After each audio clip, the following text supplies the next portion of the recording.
Bien, continuamos con esta supermesa de análisis con dos líderes de opinión en México, el doctor José Luis de la Cruz Gallegos y el maestro Pedro Tello Villagrán. José Luis, tú y yo vivimos, pues desde luego tú más joven que yo, aquellos capítulos espantosos de hiperinflaciones en donde hubo que enfrentarlas con planes de choque. Hoy, ¿tú ves en el horizonte de expectativas esa reedición de esos planes para enfrentar de choque a la inflación? Mira, yo creo que en estos momentos el contexto de los choques inflacionarios, afortunadamente en la mayor parte del mundo, no son tan virulentos como en la década de los 80. Hay regiones en donde sí se están viviendo momentos críticos, y ponemos el ejemplo de la Unión Europea. Los precios al productor en la Unión Europea, en Alemania, en Francia, en Italia, estamos viendo que exceden tasas de 35-40% de incremento. Y esto evidentemente deja a su sistema productivo en una condición en donde tienen que decidir si trasladan esos costos al consumidor final y si no. Evidentemente va a haber un costo. Además, por ejemplo, el costo el megawatt de energía eléctrica ha excedido ya los 1.000 euros por hora, lo cual es algo no observado en Francia y en Alemania. Entonces, sí se están viviendo momentos fuertes, áridos en regiones como la Unión Europea, pero todavía no se generaliza como lo que ocurrió en la década de los 80 en otras regiones del mundo, y en este caso todavía en México, en precios al consumidor. En precios al productor, en algunos energéticos, sí hay elementos preocupantes. Entonces, me parece que, por un lado,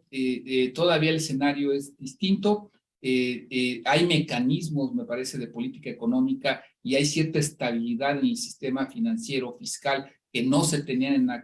aquella época, pero en donde evidentemente lo que nos está mostrando esta coyuntura es que las medidas de política monetaria, como subir tasas de interés, si no vienen acompañadas con una estrategia de política económica que incremente productividad, que genere una mayor capacidad productiva en las empresas para aumentar las capacidades de oferta, pues evidentemente puede ser insuficiente, porque si no, de otra manera, se va a recargar todo el ajuste en frenar la demanda, y eso se llama frenar consumo, frenar inversión, y al final del día esto incide negativamente en la creación de empleo y en el bienestar de la sociedad en general. Entonces, sí es un momento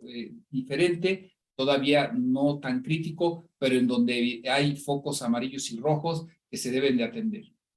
Sí, entonces, mi querido maestro Pedro, en estos límites que la política monetaria de los bancos centrales está obviamente buscando contener a la inflación para no llegar a esos capítulos desastrosos en donde ya se vuelve la inflación inercial. Si nos quieres ayudar justamente a que nuestro auditorio entienda por qué detener esta inercia en la cual pudiera entrar la inflación y que los bancos centrales obviamente pudieran pues incluso hacer tropezar bruscamente a la actividad económica.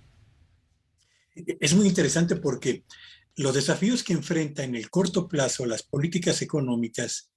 tienen que ver con la búsqueda simultánea de tres objetivos. El primero y el más importante en este momento es contener el avance de la inflación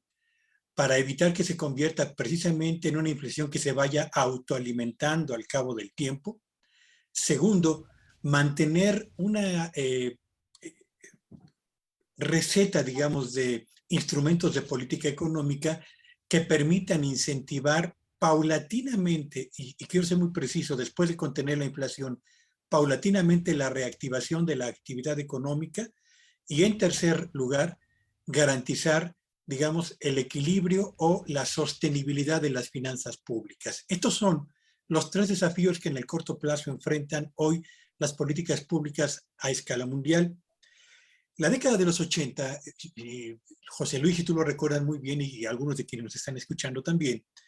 fue una década donde la hiperinflación se asentó en no menos de 15 economías. La experiencia de México, la experiencia de Bolivia, la experiencia de Israel, son tres casos que vale la pena tener en cuenta, porque ahí la inflación escaló a niveles superiores al 170 en el caso de México, a más del 500% en el caso de Bolivia, y en el caso de Israel alcanzó niveles francamente demenciales. Y ahí se tuvieron que aplicar políticas de choque que buscaban reducir, rápidamente el déficit en las finanzas de los gobiernos, buscaban al mismo tiempo contener la devaluación de las monedas y por la vía de endosarle parte de la factura del combate a la inflación a los trabajadores, se establecieron controles muy estrictos de salarios que en el caso de México provocaron que el salario mínimo acumulara un rezago como el que hemos visto hasta hace unos cuantos años. Y en el caso de Bolivia y de Israel, obligó a pactar con empresarios y con trabajadores incluso el establecimiento de controles temporales de precios para por esa vía tratar de contener la oleada inflacionaria que estaba literalmente fuera de control. Así que es importante evitar que la inflación actual se convierta en una inflación inercial, porque la experiencia reciente habla que cuando se presentan estos episodios, la mayor parte de la sociedad, particularmente quienes menos tienen y más necesitan, son los primeros en resentir los impactos de un proceso inflacionario persistente y elevado. Sí, José Luis, en la anterior respuesta que compartiste a nuestra audiencia, la política monetaria restrictiva compromete el crecimiento económico, pero entonces, ¿cuáles son esas características idiosincráticas en nuestra economía que justamente corren el riesgo de ser demasiado restrictivas las políticas monetarias vía las tasas de interés? Mira, yo creo que estamos en un momento en donde el descuido en la evolución de la inflación genera una factura. Y el mundo, Estados Unidos, México, vamos a tener que pagar esa factura. Es decir, si nosotros recordamos las declaraciones de hace unas semanas de Janet Yellen, la secretaria del Tesoro de Estados Unidos, en donde dice que se equivocó en la percepción de hacia dónde iba la inflación el año pasado, en donde el propio premio Nobel Paul Krugman dice también que él no pensaba que la inflación fuera a tomar este camino, pues en este sentido, pensar que la inflación tiene un componente inercial, que más o menos son 3 años en donde el efecto de hoy va a acabar de diluirse, o sea, 36 meses después se diluye ese efecto. Entonces, en ese aspecto, el haber soslayado durante un año y medio, que la inflación iba creciendo, el que en el propio México, el Banco Central decía es temporal, todavía a inicios de este año se mencionaba es algo temporal, es algo que se va a desacelerar, se va a alcanzar el máximo, se pensaba durante el primer trimestre del 2022, eso no ocurrió, pues lo que acabó incubando fue una factura.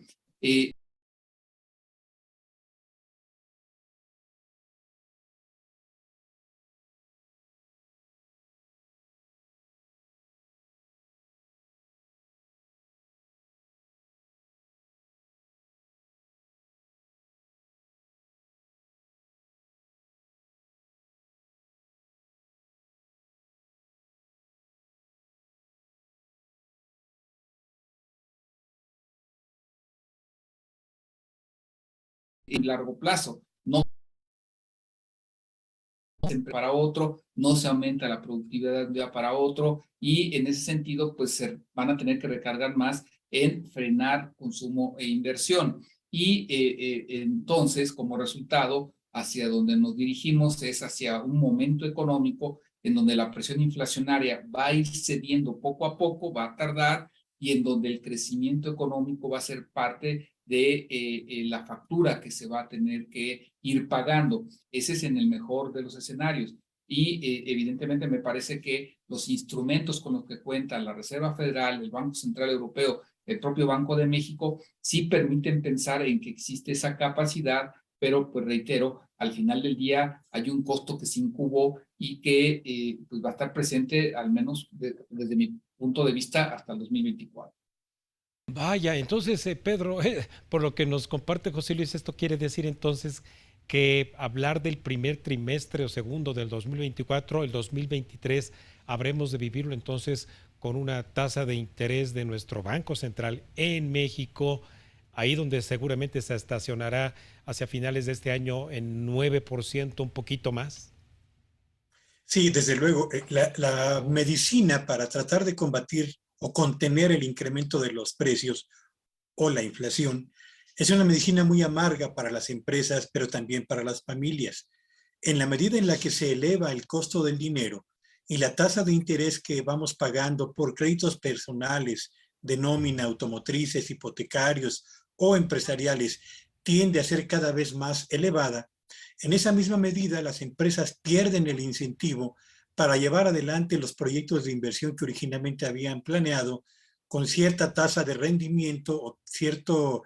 nivel de ganancia atractivo para ellos, tomando un crédito a cierto precio en el mercado. Y en el caso de las familias sucede exactamente lo mismo. Si tenías pensado comprarte un departamento, un terreno o iniciar la ampliación de tu propio hogar solicitando algún financiamiento hipotecario, pues te vas encontrando con que la tasa de interés que estás pagando ahora es mayor a la que teníamos hace unos cuantos meses, y hay que tomar en cuenta que por lo menos en lo que resta de este 2022 habrá 3 aumentos más en la tasa de interés o en el precio del dinero en México, que sin duda alguna se va a trasladar al precio final del financiamiento que pagan las empresas y que pagan también las familias. Así que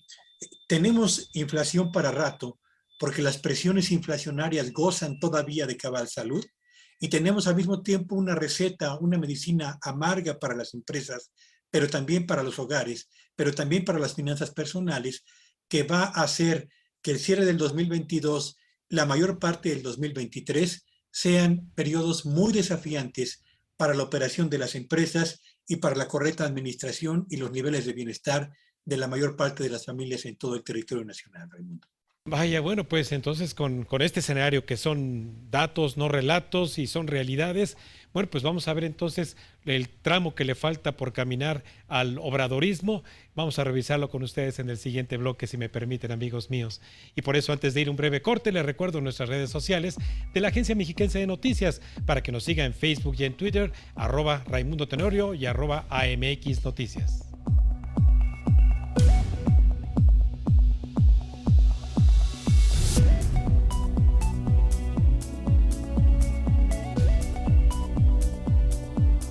Estás viendo Cuentas Claras con Raimundo Tenorio.